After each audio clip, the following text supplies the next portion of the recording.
It's time now for us to take a look back at this week's headline-making stories in our Reporter's Rewind. And joining us are New York University journalism professor Pamela Newkirk, blogger and attorney Nyasha Liang, and Arise News correspondent Akthar Khan is back, hardest working man in Arise America today.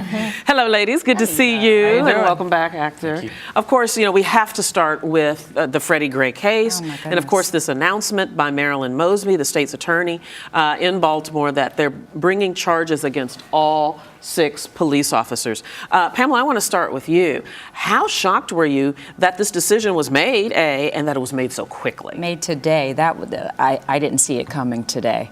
It's a relief. How many more? For weeks we've been watching these videos run, and it's almost as if the whole country has been numbed to just this continuing cycle of these killings. So thank goodness, finally, right? So interesting you use the word relief. I wonder how much hope this endears as we watch the report from our reporter, Shahan Ramkisoon, who's there on the ground. There's jubilation and there is celebration, but this is just the very beginning. Well, yeah. I think that, the people of Baltimore have reason to be thankful and have, restored confidence in their, in the justice system, but people are saying that, it's very unlikely that the charges will stick. Maybe 1 or 2 of the officers who first placed him in the van, there was, apparently he ran from the police, so there may have been some excessive force during that phase of the interaction. But in terms of what happened in the van, it's still so unclear, and it will be very difficult for them to make the charges stick. In some ways, Akthar, it's almost setting the city, or at least the community that is looking for justice for Freddie Gray, possibly setting them up for disappointment, because the legal process is such a long and torturous one. I think the general view is, thankfully, now someone's going to be accountable for this. Eric Garner, we've heard Michael Brown, so on and so forth. How many more young African Americans are going to have to suffer before justice prevails? And Exactly. I think this move now by Marilyn Mosby is in some parts, and I think it was summed up by Trayvon Martin's mother this afternoon, in some part goes to rectify the balance, if you like, Yes. against law enforcement officers. Right. At least they will have to answer to those charges. And I just find it interesting that finally the needle is being moved on this issue. I mean, how many years have activists looked at this very issue, and the country has been very divided along racial lines, with most African Americans being just disappointed in action taken in Trayvon Martin's case and Eric Garner's case, with most white Americans supporting decisions not to prosecute. So now at least we can see that many more Americans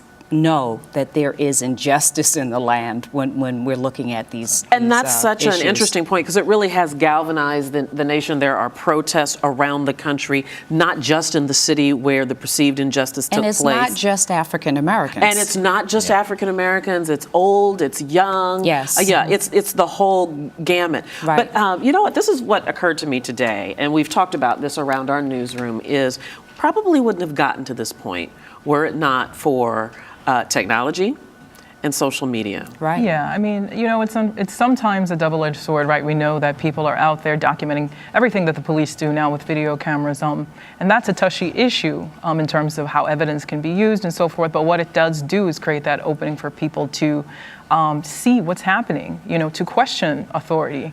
And I think that the way the media has handled this has really reflected that growth, that mobilization of media and citizen activism that's happening on the ground. But it also took a series of them, because I think for a time they were all being viewed in isolation. I mean, we have to remember Rodney King was on videotape right, too. on the helicopter camera, right? And the look what traffic happened camera. there. Yeah, that's very true. And Eric Garner was on tape. Yes, so we get, so videotape we have a long not, way to go. We have a long way to go in terms of how this information can be used to hold people accountable, and in terms of the systemic change in the justice system. We all know if you have a video, that's just the beginning. Exactly. Do you feel like, though, that this movement has the legs to be sustained? Because do you remember Walter Scott? Just less than 2 weeks ago, the man who was shot. Nobody's talking about him. No one's talking about anymore. him. But I think it took all of those cases I think it was just the critical mass of the Walter Scott and all of these cases. It was just like every week there was another horror show. I mean, Tamir Rice, and they just kept coming. Yeah, the list literally goes on and on. And that's what it took. And of course, these cases have been going on. It just was not receiving the kind of media attention. Let me turn the page and change the subject for a second, and I want to talk about the issue of corporal punishment, particularly in the African American community. That's why I'm looking at you side-eyed over there, Akthar. But I know you have a point of view, even from the experience that you've had growing up and your cultural experiences. And this all comes from Toya Graham, the mother of the 16-year-old who was throwing a rock at the police officer, and she saw that happen and went down there and got her boy and literally beat him back to the car. That went viral, but it has touched off a debate, right. And that is about corporal punishment, striking our children. Is this just, in your mind, a cultural issue that's not a big deal, or is there another discussion that should be had here? I think there's another discussion to be had. And I just wonder if she had been a white mother beating on a white child that way, if she'd be hailed as an American hero. And really? I'm not so certain. I think it's easy for America to applaud a black woman beating up a black child.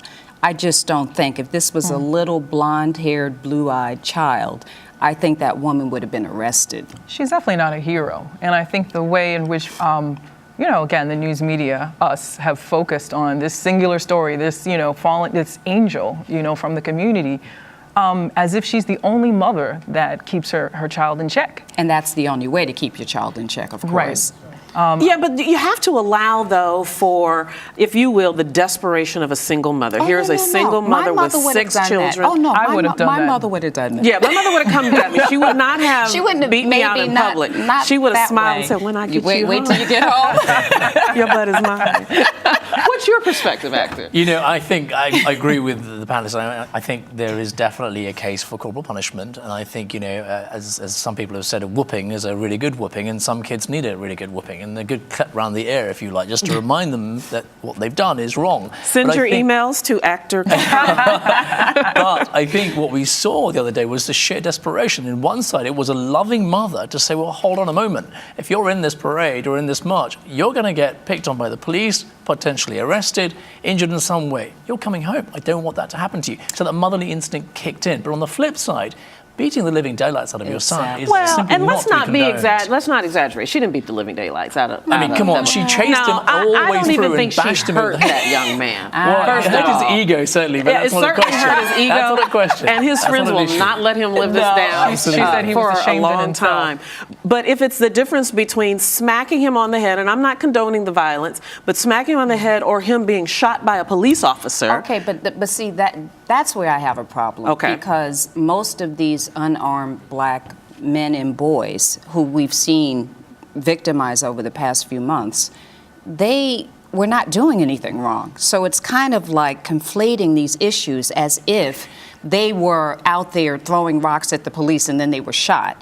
I mean, Freddie was not doing anything that we know of. Tamir, no, right? he just ran. He's the one I will grant you on. Eric Garner had a history with the police. He was selling Lucy's illegal. But you don't, it's nothing to die that you should die over. However, but that's my point. There was the history there. Same with Michael Brown. There was a history with law enforcement. But that has nothing to do with why he died. But I just don't think it serves our cause to deify and create a fantasy around real folk that had real problems. No, but you can have a real problem, but you should not die. I completely agree with you That's there. all I'm saying. Your mama needs to smack you upside the head. Well, I don't know if your mama needs to slap you upside your head, but none of those people should be dead today. So it has nothing to do with how their parents disciplined or did not discipline them. They were killed because it seems like there was reckless enforcement. So I don't think I think it's too different. You don't see the connection totally there. Different issues. I just want to say that the one good thing that we can take from this is that now the focus is on the structural violence that young people face, on the choices that they make every day, the things that they're faced with, peer pressure, the alarming rate of high mortality for black men. And this mother is just trying to do the best that she could. like many mothers. So I think this puts the spotlight on the issue. I'm going to have to bring it to a close. I knew this was going to spark a great discussion. We'll leave it there, but we'll continue to talk about this. This won't be the last time. All right. Actor Nyasha Liang, Pamela Newkirk, as always, thank you so much. Thank you. Thank you, Debbie.